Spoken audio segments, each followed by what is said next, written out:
జవాబు చెప్పాలి. ఓం శుక్లాం, నీ వెనకాల కుర్రాడు కూడా అదే చెప్పు. ఓం శుక్లాం ప్రథమం విష్ణుం శశివర్ణం చతుర్భుజం ప్రసన్నవదనం ధ్యాయేత్ సర్వవిఘ్నోపశాంతయే అగజానవద్మార్గం గజానమానసం అనేకదంతం భక్తానాం. ఏకదంత కాళ్ళు ఒప్పకూడదు. ఏకదంత భాస్మహే ఇంట్లోంచి లక్ష్మీదేవి వెళ్ళిపోతుంది, తప్పదు. ఏకదంత భాస్మహే మళ్ళీ ఉంటాడు.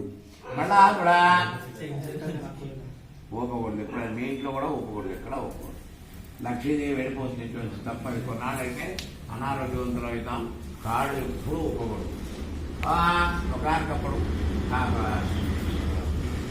నైమిషారణ్యులు అనేక మంది మహామహేశ్వరుడు మౌనిచంద్రుడు అంటే ఎంతో తపస్సంపన్నులు అన్నమాట. తపస్సును చేసుకుని భగవంతుని అనుగ్రహం పొందిన వాడిని సంపన్నుడు అంటారు. ఆ యొక్క భగవంతుని యొక్క కటాక్షాన్ని పొందినవాడిని. కొందరికి భక్తి అనేది పుట్టుకతోనే వస్తుంది, కొందరికి చిన్నప్పటి నుంచి అలవాటు చేస్తే వస్తుంది. ఈమె మా చెల్లెలు సంవత్సరం అంతా పూజలు చేస్తూనే ఉంటుంది.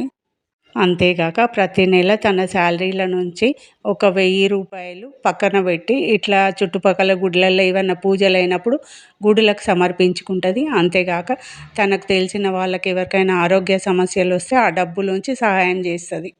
తాను రోజు కష్టపడి ఉద్యోగం చేసి ఆ వచ్చిన దాంట్లోంచి అదొక పనిగా పెట్టుకొని డబ్బులు పక్కన పెట్టి తనకు తెలిసిన వాళ్ళు ఎవరైనా కష్టాలలో ఉంటే వాళ్ళకి సహాయం చేయడం అనేది నిజంగా ఈ రోజులలో నాకైతే చాలా గ్రేట్ అనిపిస్తుంది.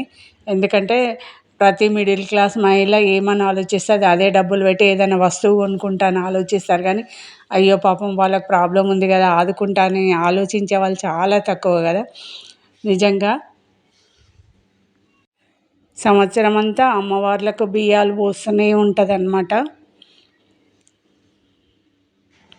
ఈ వీడియో కనుక నచ్చినట్టయితే లైక్ చేయండి, షేర్ చేయండి, నా ఛానల్ని సబ్స్క్రైబ్ చేసుకోండి. Thank you. పిల్లలకి చిన్నప్పటి నుంచే శనివారం ఆంజనేయ స్వామి గుడికి, గురువారం సాయిబాబా టెంపుల్కి వెళ్ళడం అట్లా అలవాటు చేసి వాళ్ళలో భక్తిని పెంపొందించాలి.